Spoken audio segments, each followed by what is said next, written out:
Okay, thank you guys for coming. I wanted to talk to you all today about the negative effects of homeschooling and the positive effects of public school.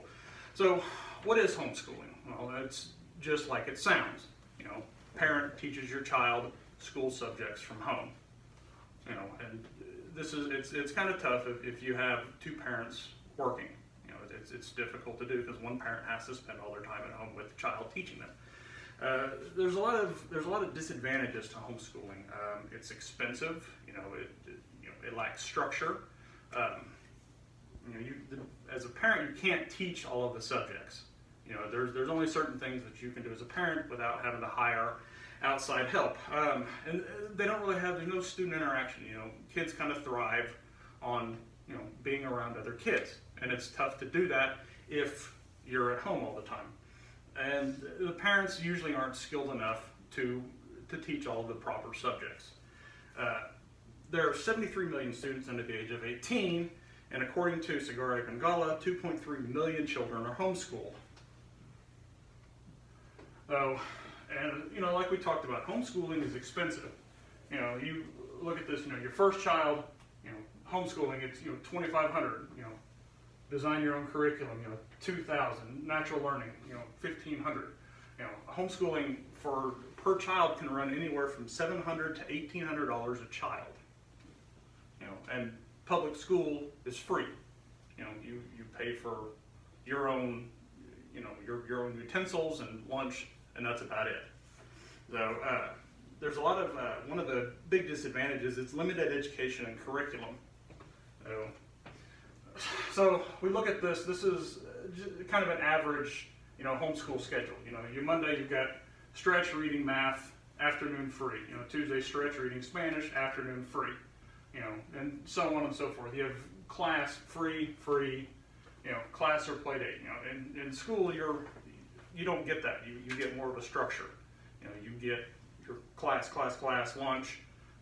Then afternoon classes, and then you go home. And this is not typical for all of them, but this is kind of, what you see. There's not a whole lot of, just you're working. Public schools, they have built-in structure, classmates interaction, field trips, things like that. Public schools, they offer structured sports and creative electives that help build people skills, according to Kate Barrington. So there's public schools, they give parent children, they give them a much needed break from each other. And that kind of sounds harsh, but kids need to be able to feel independent. The older they get, they want to be able to do things on their own. And public schools give your child a sense of independence. Socialism takes place at the very beginning, and it comes from the family, but when you get outside the school, you have to learn how to socialize on your own, and you don't get that with homeschooling because you're surrounded just by family.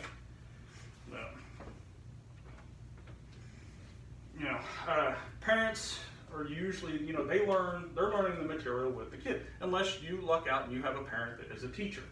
You can see here by this graph, this education survey, the largest percentage, they have technical or some college. These are parents that are teaching your children. Teachers have to have teaching certificates. They have to be able to teach the subject.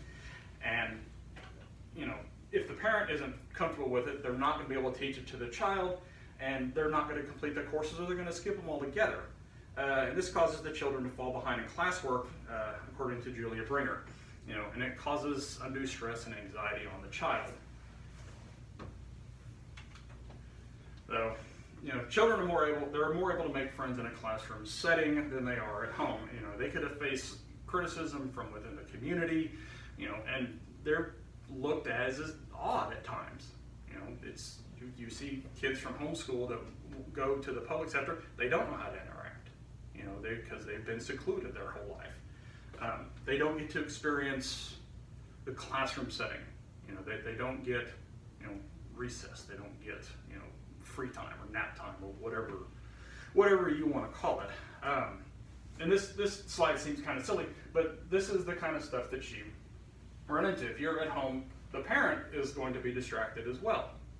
They have other things, especially if it's a stay-at-home mom. They have things that they have to do. You have a parent that is working, you have one that is maintaining the home. So public schools guarantee that your child will get a complete education, according to Marianne Lewis. And Rebecca Spooner, homeschools, they don't offer the support network that public schools do. You have some, but if you're in a neighborhood, where you're by yourself, you don't have, your only support network is online. So, and this doesn't help young minds develop. With your if you're homeschooling, if the parent fails, the kid fails. So, so finally, so homeschooling, it's where a parent, teaches their child at home. The disadvantages, it's expensive. It lacks structure. You don't get the same education. You think about a child that does, if you have chemistry, you're going to have to go out and buy that stuff. So, now that you guys have kind of heard all of this, homeschooling has kind of been a hot topic for years. There's lots of pros and cons to it, and if you guys had the choice, would you homeschool your children? Thank you.